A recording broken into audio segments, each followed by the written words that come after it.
অনেকক্ষণ চুপ করেছিল। তার ফলে মাঝি আর আরোহী দুজনেই হাল ছেড়ে নিশ্চিন্ত হয়ে বসেছে। মাঝির বকাটাই রোগ, এমনকি ভাবভঙ্গি দেখে মনে হচ্ছিল ওইটাই পেশা। ওর বউ কতদিন মরেছে, ছেলের বিয়ে দিয়ে কি ভুল করেছে, জামাই কেন মেয়েকে নেয় না, ছোট জামাইটা জুয়ারি, ছেলেটা নেশা করতে পেলে আর কিছু চায় না, খুব ছেলে বয়সে একবারও কলকাতা গিয়েছিল কিন্তু অত হট্টগোলে মাথা ঠিক থাকে না বলে পালিয়ে আসতে পথ পায়নি, আবার একবার যাবে মা কালীকে দর্শন করতে, ইত্যাদি ইত্যাদি তথ্য পরিবেশন করবার ফাঁকে ফাঁকে কেবলমাত্র দম নেবার প্রয়োজনে যখন থামে তখনই শুধু দাঁড় বাইবার কথা মনে পড়ে। সুতরাং শহরে যাবার বাস যে পাবে না তা অনিমেষ আগেই বুঝেছিল, কিন্তু এমন অবস্থায় যে পড়বে তা কল্পনা করেনি। বাস তো নেই, আশেপাশে কোথাও মানব বসতির চিহ্ন যেন চোখে পড়ে না। নৌকো এসে যেখানটায় ভেড়ে সেখানে বাঁশের মাচা মতো একটা আছে, জাহাজ ঘাটা হলে অনায়াসে যেটি বলা যেত। সেই মাচাতে নেমে অসহায়ভাবে অনিমেষ একবার চারিদিকে তাকিয়ে দেখল।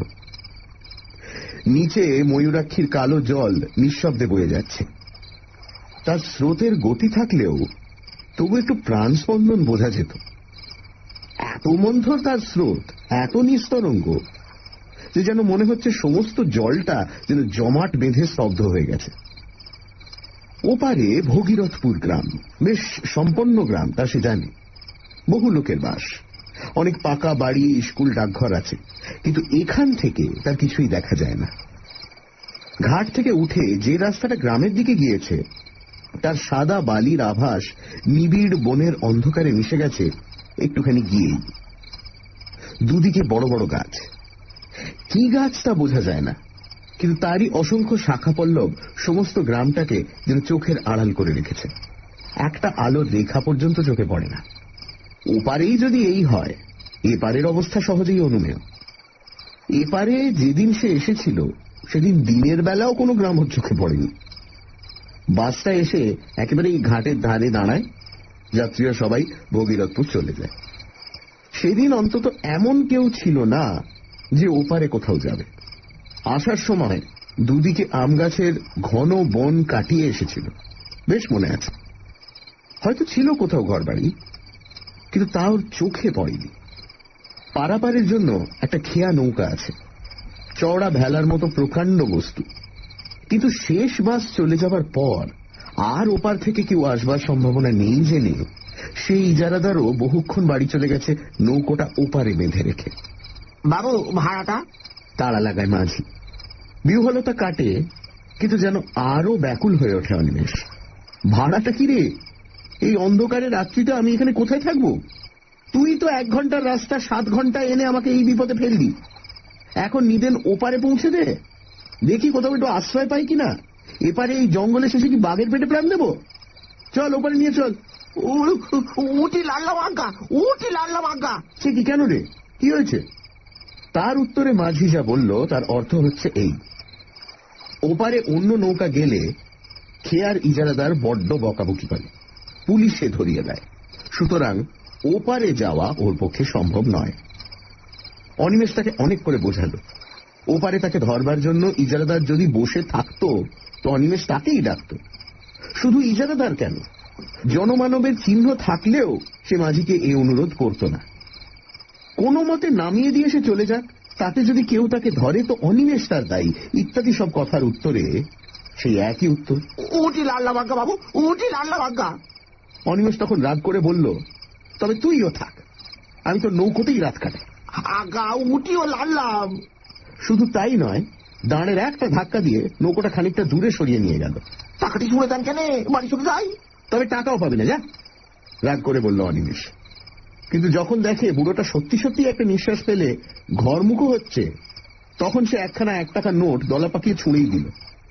যা বেটা যা, পথে ডুবে মরিস তো ঠিক হয়, মনে মনে বলে অনিমেষ। ব্যাস, এরপর সব পরিষ্কার।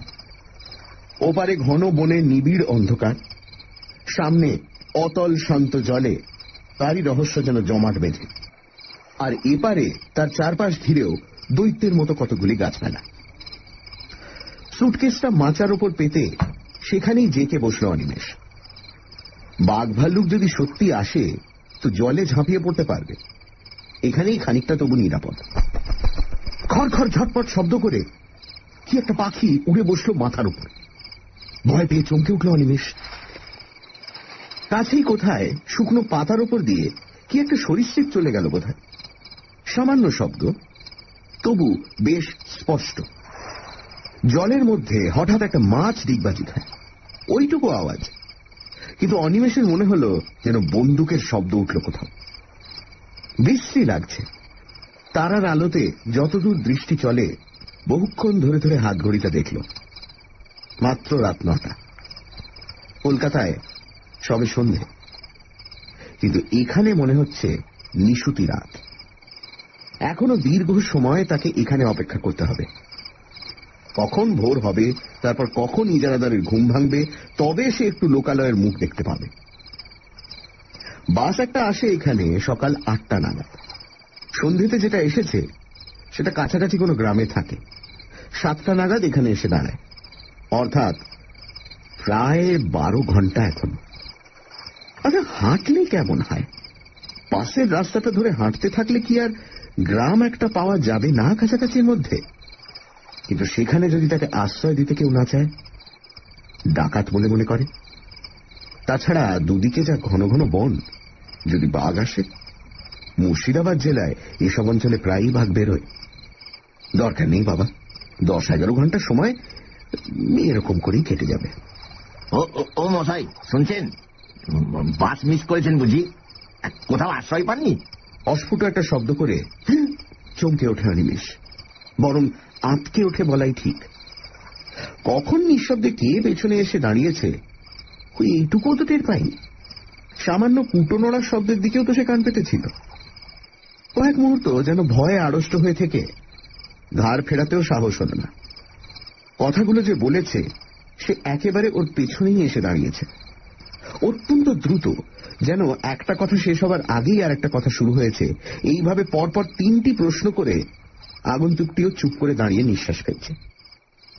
অবশেষে প্রায় মরিয়া হয়েই অনিমেষ ফিরে তাকায়।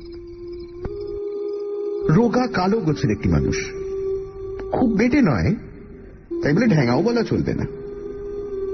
উস্কো খুস্কো একমাথা চুল ও ঘন দাড়ি বোধ। ঘন দাড়ি কিন্তু আবক্ষ বিস্তৃত নয়, মধ্যে মধ্যে কামানো বা ছাঁটা হয় এমন দাড়ি, খোঁচা খোঁচা। একখানা খাটো আধময়লা কাপড় পরনে, কোঁচার খুঁট গায়ে জড়ানো। মোটা ভুরুর আড়ালে কোটরগত চক্ষুর তীক্ষ্ণ দৃষ্টি নিঃশব্দে শুধুমাত্র চাউনির দ্বারাই যেন অনিমেষের সমস্ত ইতিহাস আয়ত্ত করবার চেষ্টা করছে। বলছিলাম যে আপনি বোধহয় কোথাও আশ্রয় পাচ্ছেন না, না? তাহলে বরং চলুন না হয় আমার কুটিরেই কোনো মতে রাতটা কাটিয়ে দেবেন। হায় রে, কপাল কুণ্ডলারা শুধু উপন্যাসেই দেখা যায়। যাকে নবকুমারের অদৃষ্টতা নয় তা তো বোঝাই যাচ্ছে। তাই বলে কি ওর চেয়ে ভদ্র চেহারার কেউ জুটতে নেই? এই লোকটাকে দেখেই যেন পাগল বলে মনে হয়। শেষ পর্যন্ত এর আশ্রয়ে গিয়ে কি আরো বিপদে পড়বে নাকি? কি বলেন, যাবেন নাকি? আপনি এখানে মানে আমতা আমতা করে অনিমেষ। আমার এখানেই একটা ঘর আছে, এই যে। লোকটা আঙুল দিয়ে দেখায়। সত্যি তো, এই তো। বলতে গেলে তার সামনেই পাড়ের উপর একখানা খড়ের ঘর। ও অঞ্চলে যেমন হয় তেমনি। আশ্চর্য, এতক্ষণ তার চোখে কি হয়েছিল? লোকটি বোধ হয় তার মনের ভাব বুঝেই হেসে বলল, ঘরে আলো ছিল না কিনা, তাই অন্ধকারে টের পাননি। আমিও বাড়ি ছিলুম না, নদীর ধার দিয়ে দিয়ে একটু বেড়াতে গিয়েছিলাম। অন্ধকারে একা একা বেড়াতে আমার বেশ লাগে। এখানে বাঘের ভয় নেই? আছে বই কি, তবে আমার অত ভয় নেই। মরবার ভয় করি না, করে লাভই বা কি বলুন? মরতে তো একদিন হবেই। না, লোকটাকে ঠিক পাগল বলে তো মনে হয় না। চলুন চলুন, ঘরে বসেই কথাবার্তা হবে ক্ষণ। চলুন বলে সুটকেসটা তুলে নেয় অনিমেষ। একখানা নয়, পাশাপাশি দুখানা ছোট ঘর। সামনে এক ফালি দাওয়া। ভেতর দিকে আরো কি আছে তাও নজরে পড়ল না। দাওয়া বেশ ঝকঝকে করে নিকানো, পরিচ্ছন্ন। লোকটি আগে আগে পথ দেখিয়ে নিয়ে গিয়ে ওকে দাওয়াতেই দাঁড় করিয়ে রেখে দোর খুলে ভেতরে ঢুকল। তালা চাবির বালাই নেই, দোর শুধু ভেজানোই ছিল। ঠেলা দিতেই নিঃশব্দে খুলে গেল। ভেতরে ঢুকে আশ্চর্য রকম ক্ষিপ্রতার সঙ্গে একটা আলো জেলে লোকটি বলল, আসুন আসুন, ভেতরে আসুন। সানডে সাসপেন্স, শুধুমাত্র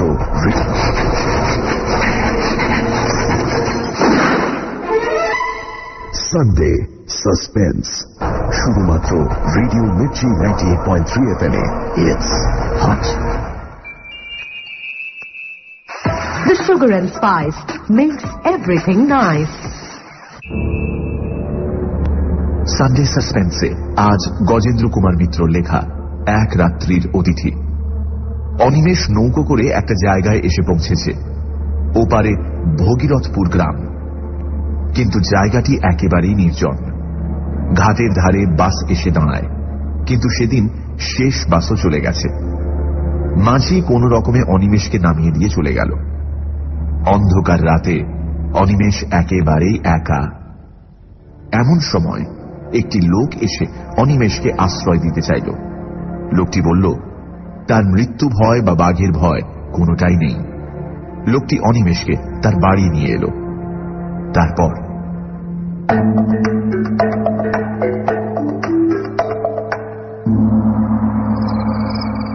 ঘরে আসবাবপত্র বেশি ছিল না। একটা তক্তপোষের ওপর একটা মাদুর বিছানো, শয্যা বলতে এই, একটা বালিশ পর্যন্ত নেই। এক পাশে একটি দড়ি টাঙানো, তাতে খান্দুই কাপড়। তার মধ্যে একটা লাল মেঝেতে জলের মেটে কলসি, একটা কাঁসার ঘটি এবং পিতলের পিল সুজে একটা মাটির প্রদীপ। এছাড়া আর কোথাও কিছু নেই। বসুন, ওই চৌকিটার উপর বসুন। তারপর খানিকটা নিঃশব্দে দাঁড়িয়ে নিজের দুই হাত ঘষে কেন একরকমের বিচিত্র হাসি হেসে বলল, ভালো বিছানা আমার নেই, ওই সুটকেসটা মাথায় দিয়েই শুতে হবে। আর খাবারও তো কিছু দিতে পারবো না, ঘরে আমার কিছুই নেই। আপনি মদ খান? যেন একটা আকস্মিক উগ্রতা দেখা দেয় ওর প্রশ্ন করবার ভঙ্গিতে। না না, রক্ষে করুন, কিছু ব্যস্ত হবেন না আমার জন্য। আশ্রয় পেয়েছি, এই ঢের। ওই আশ্রয়টুকুই যা, বাঘ ভাল্লুকের হাত থেকে তো বাঁচলেন অন্তত। তা আশ্রয় ভালোই, ঘরখানা মন্দ নয়, কি বলেন? বলতে বলতে হেসে উঠে সে। সাদা ঝকঝকে দাঁত কালো দাড়ির ফাঁকে চকচক করে। অনিমেষের যেন ভালো লাগে না ওর ভাবভঙ্গি। আবারও সেই সন্দেহটা মনে জাগে, পাগলের পাল্লা এসে পড়ল নাকি। আপনি এখানে কি করেন? আপাতত কিছুই না। আচ্ছা বসুন, আমি একটু আসি। মুখ হাত ধোবেন নাকি? ধুতে পারলে ভালোই হতো, কিন্তু অনিমেষের তখন নড়তে ইচ্ছে করছে না। সে বলল, না না, দরকার নেই। লোকটি বেরিয়ে গেল। অনিমেষ স্তব্ধ হয়ে বসেই রইল। ভালো বোধ হচ্ছে না ওর, কেমন যেন একটা অস্বস্তি হচ্ছে। কি করে লোকটা এখানে? এমন একাই বা থাকে কেন? ঘরে কোন রকম কিছু খাবার নেই তো নিজে খায় কি? চোর ডাকাত নয় তো? লোকজনকে ভুলিয়ে এনে শেষে ঈশ্বর বাঁচিয়েছে। ব্যাগে ওর খান কতক পুরনো কাপড় জামা ছাড়া আর কিছুই নেই। পকেটেও মাত্র টাকা 6 আছে।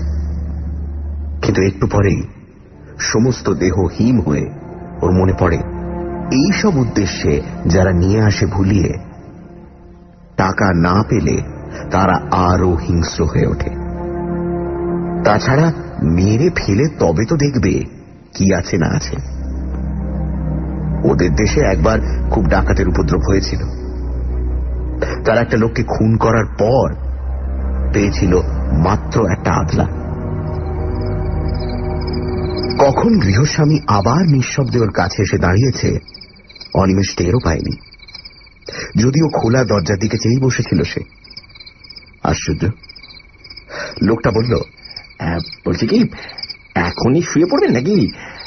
যদি ঘুম পেয়ে থাকে তো আলাদা কথা, নইলে একটু বসি। এই কতদিন লোকের সঙ্গে কথা কইতে পাইনি, বলেন তো দুটো কথা কয়ে বাঁচি আর কি। এখানে তেমন লোকজন তো নেই, আসেও না কেউ। অনিমেষ আবারও পূর্ব প্রশ্নের জের টানল। তা এমন জায়গায় আপনি থাকেনই বা কেন? সেই হাসি গৃহস্বামীর মুখে, তেমনই নিঃশব্দ হাসি। দাড়ির ফাঁকে শুভ্রদন্তের সেই বিজলি প্রকাশ। ভয় নেই, আমি চোর ডাকাতও নই, পাগলও নই। ঘরে কিছু নেই মানে আমার কিছুর দরকার নেই, থাকারও দরকার হয় না আমার। কেন জানেন? তারপর যেন কতটা অসংলগ্ন ভাবেই বলে ওঠে, আমি আমি সাধক, তান্ত্রিক, সন্ন্যাসী। সন্ন্যাসী? অবিশ্বাসের দৃষ্টিতে চায় অনিমেষ। অপ্রতিভ হয়ে লোকটা বলে, না মানে সন্ন্যাসী মানে ঠিক অভিষিক্ত সন্ন্যাসী নই, তবে সাধক বটে। উবু হয়ে ঘরের মেঝেতেই বসল লোকটা। কিছুক্ষণ মৌনভাবে থেকে বলল, তাহলে আপনাকে বলেই ফেলি, সেটা কাউকে কখনো বলিনি, বলবার সুযোগও পাইনি বিশেষ। এই অঞ্চলেরই লোক আমি, বুঝলেন। ছেলেবেলা থেকেই নানা বইতে তান্ত্রিক সন্ন্যাসীদের অদ্ভুত সব ক্ষমতার কথা পড়ে ওইদিকে মনটা ঝোঁকে। মনে হতো আমিও ওই সব সাধনা করে সিদ্ধ হব, তারপর প্রাণ ভরে পৃথিবীর সব ঐশ্বর্য ভোগ করব। আর আমাকে পাইকে, আরে তখন কি আর জানতুম যে ভোগের উদ্দেশ্যে সাধনা করতে এলে সিদ্ধি তো দূরের কথা, সমস্তই খোয়াতে হয় একে একে। এই পর্যন্ত বলে লোকটি চুপ করল। এতক্ষণ অনিমেষও অনেকটা সহজ হয়েছে। লোকটির ভাবভঙ্গি আর কথাবার্তায় সত্য কথা বলছে বলেই মনে হয়। দুশ্চিন্তা অনেকখানি কমে গেল ওর। বাড়ি আমার এই অঞ্চলে নয়, বাড়ি সেই 5 ধুপির কাছে। তা এখানে কেন এলুম? বলছি, দাঁড়ান। বলেছি আপনাকে, ওই ছেলেবেলা থেকেই ওই দিকে ঝোঁক গিয়েছিল। স্কুলের পড়া হলো না, তার বদলে যত সব ওই ধরনের বই পড়তে লাগলো। পড়তে পড়তে বিশ্বাসটা খুব পাকা হয়ে গেল। কিন্তু কিন্তু গুরু কই? দু একটা সন্ন্যাসী যাদের হাতের কাছে পেলুম, দেখলাম সব বাজে, কেউ কিচ্ছু জানে না। অথচ পথ দেখাবে এমন লোক না পেলে এগোবো কি করে? মনটা বড়ই চঞ্চল হয়ে উঠল। খাবার চিন্তা ছিল না, মাথার উপর বাবা, বড় ভাইরা সবাই ছিল, জমি জমা ওই তারাই দেখাশোনা করত। অবশ্য আমি বকুনিও খেয়েছি ঢের, কাজকর্ম কিছু করি না বলে, কিন্তু সেসব গায়ে মাখিনি। তবে যতদিন যেতে লাগলো মনটা ততই ব্যাকুল হয়ে উঠল। শেষমেশ আমার 23-24 বছর বয়সের সময় বাড়ি থেকে সামান্য কিছু টাকা নিয়ে বেরিয়ে পড়লুম। বেশ বুঝেছিলুম ঘরে বসে আর কিছু হবে না। এই তীর্থ করে অনেক দেশই ঘুরলুম, ভালো চাকরি বা ভালো বিয়ে করার অনেক সুযোগও পেয়েছিলুম। জানেন, সংসার, বুঝলেন মশাই, মায়ার ফাঁদ পেতে রেখে দেয় সারা জগতে। যাই হোক, সেদিকে মন ছিল না বলে কেউ বাড়তে পারল না। কিন্তু আসল যা উদ্দেশ্য, তাও তো কিছু হলো না। এমনি ভাবে যখন ক্রমশ হতাশ হয়ে উঠেছি, তখন একদিন বাড়ি ফেরার পথে, বলতে গেলে ওই বাড়ির কাছে এসে হঠাৎ একজনকে পেয়ে গেলুম। বক্রেশ্বরের শ্মশানে এক সাধু থাকেন শুনলুম, উলঙ্গ থাকেন শ্মশানে শুয়ে, কেউ খেতে দিলে খান, নইলে এমনি থাকেন। কাঁচা মাংস, পাতা লতা, এমনকি বিষ্ঠা খেতেও তার আপত্তি নেই বোধহয়, এমনই নিষ্প্রিয় হতেন। খোঁজ করে করে গেলুম, প্রথম তো দেখাই পাওয়া যায় না, শেষে 3 দিন ধন্না দিয়ে পড়ে থাকতে দর্শন পেলুম। বিপুল দেহ, তীক্ষ্ণ দৃষ্টি, পাগলের মতো ভাবভঙ্গি। কিন্তু পাগল নন, না না না না না। একদিন আমার চোখের সামনেই দুদিক থেকে দুদল ভক্ত তাকে দর্শন করতে আসছে দেখে আমার চোখের সামনে শিয়ালের দেহ ধরে বনের মধ্যে গিয়ে সেদলেন। কেউ আর খুঁজেই পেল না। বুঝলুম যে এতদিন ধরে যাকে খুঁজছিলুম, এতদিন পরে তাকে পেয়েছি। অনিমেষের মনেও ততক্ষণে গল্প জমে উঠেছে। লোকটি থামতেই সে বলল, তারপর? লোক তো পেলুম, তাকে ধরি কি করে? কিছুতেই ধরা যায় না। কিছু বলতে গেলে শ্মশানের পোড়া কাঠ তুলে তেড়ে আসে। একদিন খুব কান্নাকাটি করতে সব শুনলে মন দিয়ে, কিন্তু তারপর যা বকুনিটি দিলে, বলে ভালো চাস তো সব মতলব ছাড়, সাধনা করবি তুই ওই 1.5 কাঁপা নিয়ে, তোর কাজ নয়, বুঝলে? মরবি একেবারে। তাছাড়া ভোগ করবার জন্য সব কাজ যে করতে আসে তার একুল ওকুল দুকুল যায়। ঘরের ছেলে ঘরে ফিরে যা, যা বিয়ে থা কর, নিজে নিজেই ভগবানকে ডাক, নয়তো কুলগুরুর কাছে দীক্ষা নিস। অনেক কাকুতি মিনতি করলাম, বাবার আর দয়া হলো না। আমি কিন্তু মশাই হাল ছাড়লুম না।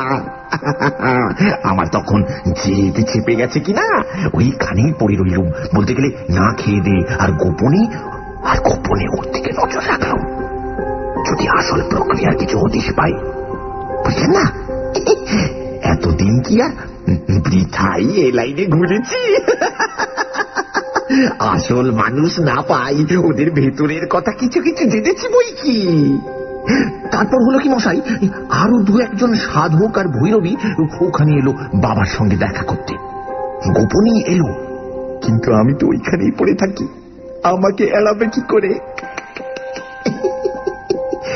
পর কদিন ওদের চক্র বসলো, আমি তাও দেখলুম। মনে হলো যে আর কি, সব তো শিখে গেছি। ওখান থেকে রওনা হয়ে আর বাড়ি ফিরলুম না। নির্জন স্থান, অথচ শ্মশান, লোকালয় কাছে, এইরকম খুঁজতে খুঁজতে এসে পড়লুম। পথে নলহাটিতে একজন তান্ত্রিকের কাছে দীক্ষাও নিয়ে নিলুম। ও মশাই, এলুম তো এখানে, কিন্তু সাধনা আর হয় না। প্রথম দিন থেকে বিঘ্ন, উপকরণ জোটে তো দিন পাই না, দিন পাই তো উপকরণ নেই।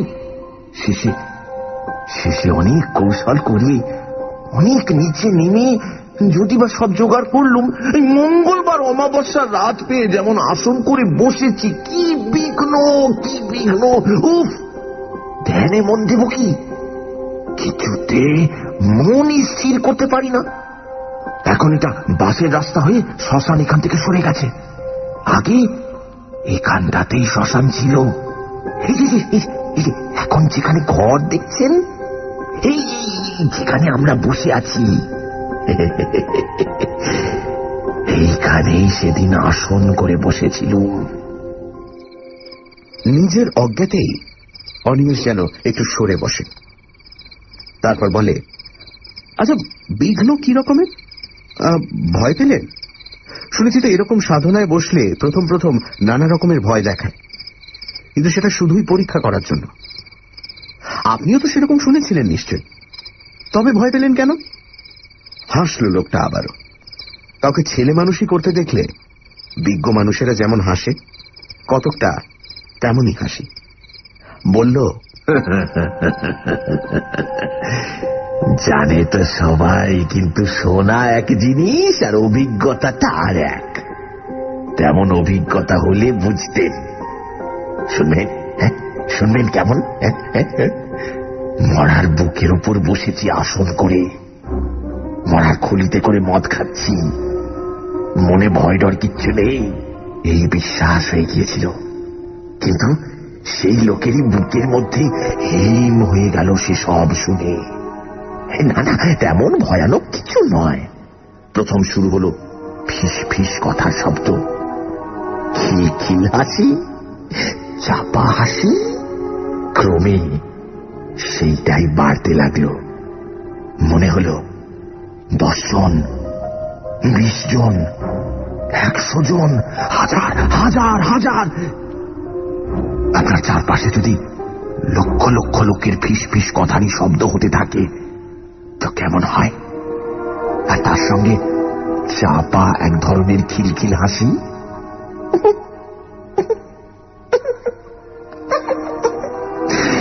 তবু আমি স্থির হয়ে আসনেই বসে রইলুম, নড়লুম না। যদিও কাজে আর মন দিতে পারলুম না, এটাও ঠিক। তারপর মশাই স্পষ্ট দেখতে লাগলুম শ্মশানের মাটি ফুঁড়ে ফুঁড়ে যেন মরাগুলো উঠছে। কত কাল থেকে মরেছে সব, কত হাজার হাজার বছর ধরে। এক একজনের বিভৎস চেহারা, রোগে যন্ত্রণায় বিকৃত মুখ। কেউ বা খুন হয়েছিল, কেউ বা ঠ্যাঙাড়ির হাতে প্রাণ দিয়েছে, কেউ বা গলায় দড়ির মরা। ঠিক সেই অবস্থায় উঠেছে, তেমনি গন্ধ কাটা কিংবা হাড় ঘোড় ভাঙা অবস্থায়।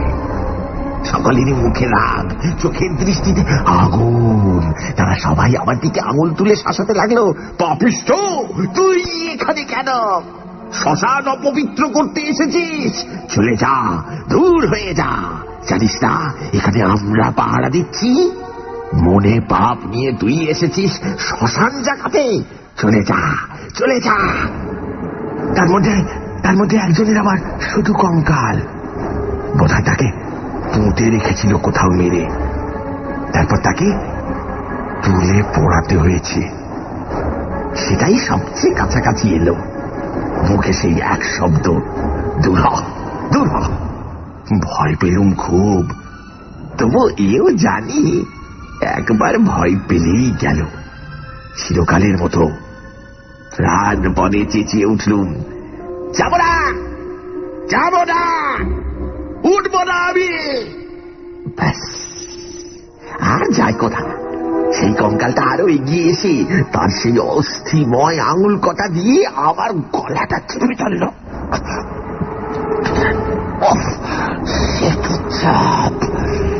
সে কি চাপ, যেন মোটা লোহার সাঁড়াশি। কত চেষ্টা করলো মুক্ত হবার, কিন্তু সে বজ্র কঠিন মুষ্টি খোলে কার সাধ্য।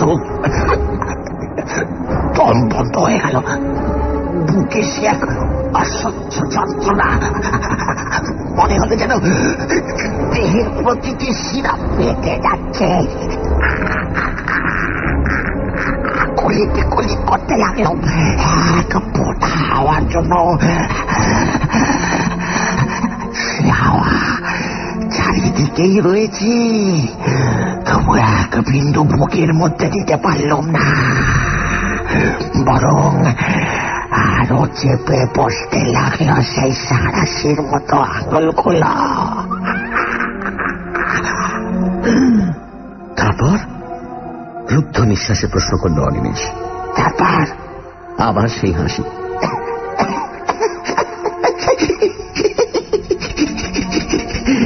তারপর আর কি? মুক্তি। সেই থেকে ঘুরে বেড়াচ্ছি এখানেই, কাজ নেই, কামাইও নেই, জায়গাটার মায়া ছাড়তে পারি না। সবচেয়ে কষ্ট হয় কথা কইবার লোক নেই বলেই। কিন্তু কথা কইতে গিয়েও একটা অজ্ঞাত আতঙ্কে অনিমেষের যেন গলা কেঁপে যায়। আপনি মুক্তি পেলেন কি করে? তা আমিও জানি না। এক সময় দেখলুম যে আমি দাঁড়িয়ে রয়েছি আমারই ভূতপূর্ব আশ্রয়, অর্থাৎ কিনা দেহটার পাশে। যারা এসেছিল তাদেরও তো কাজ শেষ, তারাও সব যে যার মিলিয়ে গেছে। এক কথায় সব কিছুর শান্তি। তার মানে কি আপনি কি বলতে চান যে আপনি তখন মারা গেছেন? আপনি কি মরা? সানডে সাসপেন্স শুধুমাত্র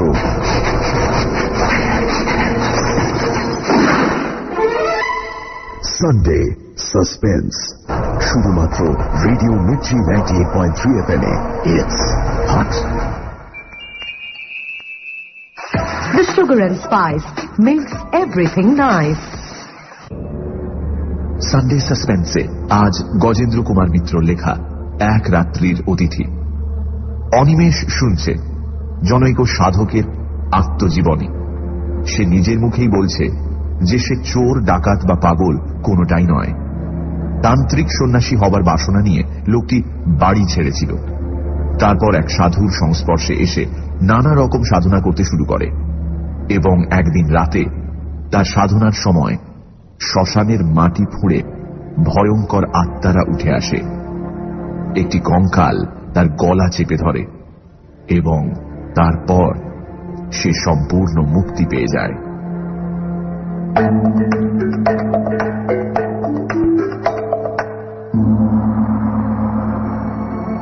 প্রশ্নের শেষ অংশটা আকস্মিক আর্তনাদের মতো চিৎকারে পরিসমাপ্ত হয়। কিন্তু প্রশ্ন সে করছে কাকে? কেউ তো নেই, শুধু সে একা বসে আছে ঘরে। বাকি জিনিসগুলো ঠিক আছে, পৃথিবীটা তেমনই চলছে। শুধু উবু হয়ে বসে যে লোকটা কথা বলছিল সে আর নেই। কোথা দিয়ে গেল লোকটা? কখন উঠে গেল তার চোখের সামনে দিয়ে? বারবার এই ব্যাকুল প্রশ্ন ওর মনে উঠতে লাগলো, কিন্তু উত্তর দেবে কে? খানিক পরে আসল প্রশ্নটা আবার প্রবল হয়ে উঠল। তাহলে কি লোকটা যা বলে গেল তাই সত্যি? ও লোকটা মানুষ নয়, অশরীরী, বিদেহী আত্মা। খাবার কিছু লাগে না ওর, বলেছিল বটে। মরবার ভয় নেই। গায়ে কাঁটা দিয়ে ওঠে অনিমেষের। কিন্তু সে শিক্ষিত ছেলে, বিজ্ঞান পড়া ছেলে। এসব মিথ্যা কল্পনা, আত্মসম্মোহন বলেই জানে। সে বিশ্বাস করবে না এই কথা যে 20 শতাব্দীর মধ্যভাগে বসে সে ভূত দেখেছে। আচ্ছা, পেছনে ছায়া পড়েছিল কি ওর? মনে করবার চেষ্টা করে অনিমেষ। সত্যি কি না লোকটা তার সঙ্গে তামাশা করেছে? আগে যা ভেবেছিল তাই? ডাকাত বা ঠ্যাঙাড়ে জাতীয়, ভয় দেখিয়ে গেল, এরপর কাজ হাসিল করা সোজা হবে ভেবে? মনকে প্রবোধ দেয় সে, এইটে হওয়াই সম্ভব। ভূত হলে আলোয় থাকবে কি করে? বদমাইশ আরো বেশি ভয় দেখাবার জন্য ম্যাজিকওয়ালাদের মতো চোখে নিমেষে সরে গেছে। দৌড়টা বন্ধ করে দেবে নাকি? দেওয়াই উচিত। পালাবে? কোথায় যাবে এই অন্ধকারে? আরো তো ওদের কবলে গিয়েই পড়তে হবে। সে দেখতে পাবে না ওদের, ওরা দেখবে। তার চেয়ে দৌড় বন্ধ করে বসে থাকা মন্দ নয়। যা হবার হবে। আলো তো থাকবে এখানে, লোকগুলোকে চোখে দেখা যাবে। অনিমেষ অতি কষ্টে উঠে দাঁড়ালো। হাতে পায়ে যেন জোর নেই। কোনো মতে উঠে গিয়ে সন্তর্পণে দৌড়টা বন্ধ করে দিল।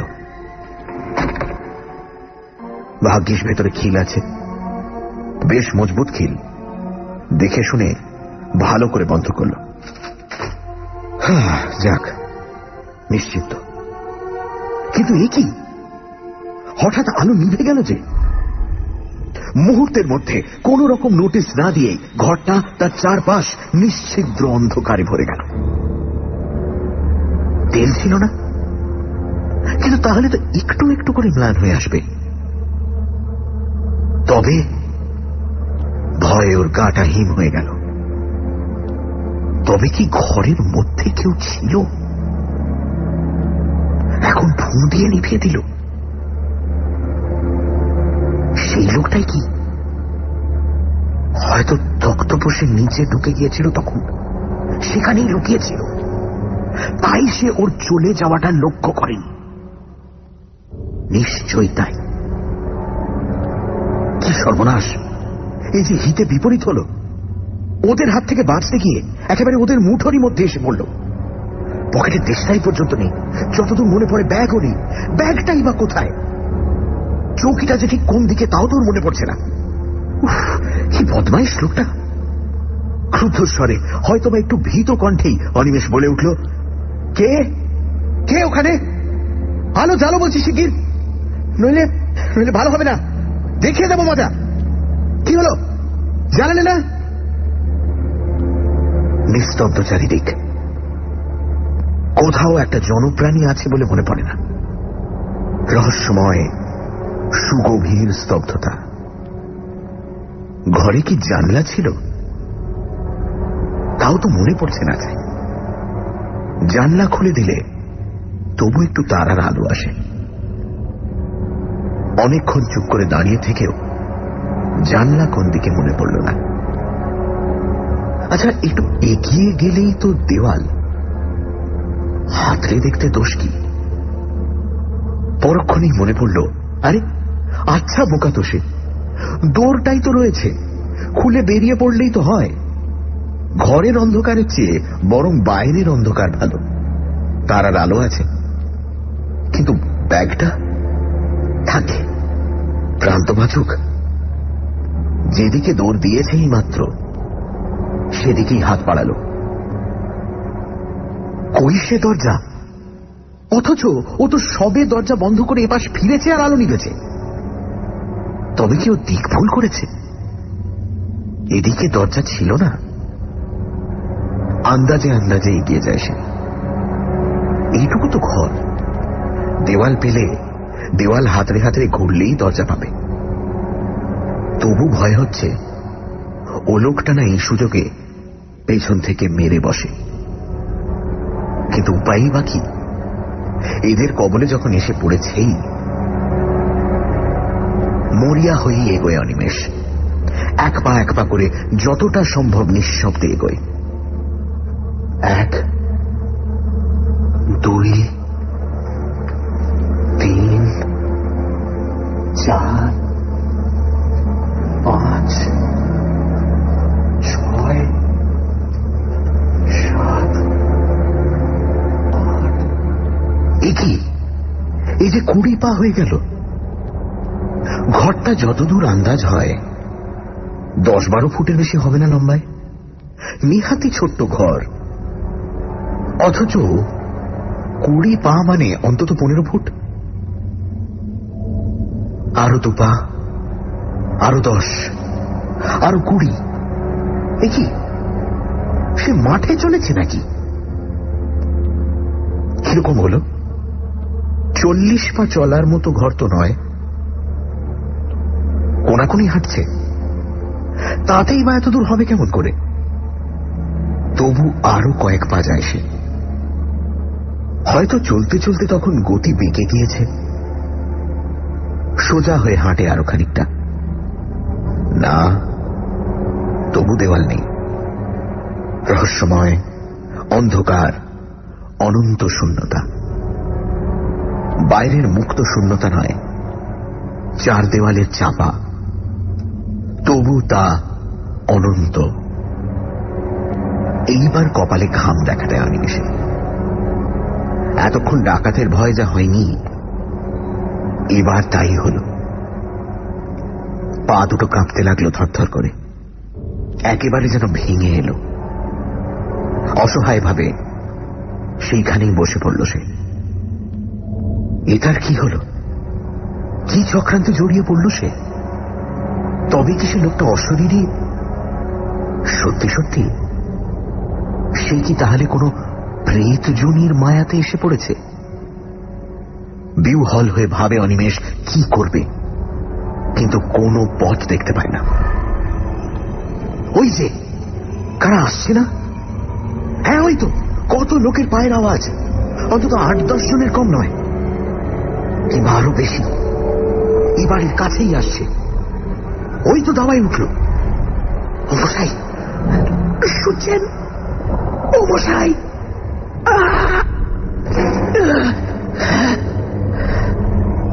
গলা দিয়ে স্বর বেরোল না। টাকরা শুকিয়ে গিয়েছে, গলা কাঠ। কিন্তু ওরাই যদি সেই ডাকাতের দল হয়, তা হোক, তবু তো তারা মানুষ। ভরসা হলো একটু অনিমেষে। তাহলে অন্তত এটা প্রেতের মায়া নয়। বাঁচা গেল। হ্যাঁ, ডাকাতি নইলে ওরা অমন ফিস ফিস করে কথা কইবে কেন? বহু লোক যেন পরস্পরের সঙ্গে ফিস ফিস করে কথা কইছে। আরো লোক বাড়ছে, আরো বহু পায়ের শব্দ, অসংখ্য অগণিত ফিস ফিস করে কথা বলার আওয়াজ। কি ওরা কি ঘরে ঢুকছে নাকি? কেমন করে ঢুকলো? ওর যে চারিদিকে শব্দগুলো এগিয়ে আসছে, ওর চারপাশে খুব কাছে খিলখিল করে চাপা হাসির শব্দ। অনেকে হাসছে, তবু শব্দটা খুব জোর নয়। মাথা থেকে পা পর্যন্ত বরফ নেমে যায় যেন দেহের মধ্যে। হাত পায়ে আর কোনো সাড় থাকে না। আতঙ্ক যে এমন জিনিস, তা আগে অনিমেষ কখনো কল্পনাও করেনি। মস্তিষ্ক শুদ্ধ যেন নিষ্ক্রিয় হয়ে আসছে। চিৎকার করবে, চিৎকার করবে, সাধ্য নেই। পালাবে, পথ কই? কিন্তু কিছু তো একটা করা উচিত। লোকগুলো যেন কি ঘিরে ধরেছে। তাদের নিঃশ্বাস, দূষিত তীব্র উষ্ণ নিঃশ্বাস ও সর্বাঙ্গে। মনে পড়ে গেল লোকটার বর্ণনা। সেও তো এমনই ফিস ফিস শব্দ শুনেছিল, এমনই হাসি। তারপর সেই মৃতের পুনরুত্থান, সেই কঙ্কালের অভিযান। তার অদৃষ্টে কি তাই হবে? সে তো কোনো দোষ করেনি। সে তো সাধনা করতে আসেনি সবে বুকের উপর চড়ে। হঠাৎ কে যেন হা হা হা হা করে হেসে উঠল তারই আশপাশে কোথাও। তীক্ষ্ণ চড়া গলার সে হাসি। মনে হলো যেন তার পাশে অন্ধকারকে বিদীর্ণ করে ছড়িয়ে পড়তে চাইছে। আবার চারিদিকে দেওয়ালে ধাক্কা খেয়ে ফিরে আসছে তারই চারিদিকে। বহুক্ষণ ধরে যেন এই হাসির শব্দ ধ্বনিত আর প্রতিধ্বনিত হতে লাগলো তাকে ঘিরে। বিশ্রী তীক্ষ্ণ একটা উপহাসের হাসি। সে হাসির জাল যেন তাকে চারিদিক থেকে ঘিরে ধরেছে, আর নিস্তার নেই। প্রাণপণ চেষ্টায় মরিয়ার মতো চিৎকার করে উঠল একবার অনিমেষ। এ ভগবান, এ কি করলে? সত্যি তো, ভগবানের কথা তো তার মনে ছিল না। তাকে তো সে ডাকেনি। হে ভগবান, হে হরি বাঁচাও, হে রামচন্দ্র। আর কিছু মনে এলো না তার। গায়ত্রী মনে আছে কি? হ্যাঁ আছে। পৈতেটা কোথায়? সুগভীর ক্লান্তি আর অসহতন্ত্রায় চৈতন্য শিথিল হয়ে আসে তার। ঘুম যখন ভাঙল অনিমেষের, তখন সকাল হয়নি, কিন্তু ফর্সা হয়েছে একটু। খানিকটা সময় লাগলো তার সবটা মনে করতে। তারপর ধর্মড়িয়ে উঠে বসে ভালো করে চেয়ে দেখল যে সেই বাস দাঁড়াবাড়ি ফাঁকা জায়গাটার মধ্যে ঘুমিয়ে পড়েছে কখন। সুটকেসটা খানিকটা দূরে একটা গাছতলায় পড়ে আছে। আরে সেই ঘর, সে ঘরটা কোথায় গেল? যত দূর দৃষ্টি যায় কোথাও কোনো ঘরের চিহ্ন মাত্র তো নেই। সে কি বাস থেকে নেমে সেখানেই ঘুমিয়ে পড়েছিল? তাই হবে হয়তো। হয়তো সবটাই ওর স্বপ্ন। সে উঠে নদীতে গেল মুখ হাত ধুতে।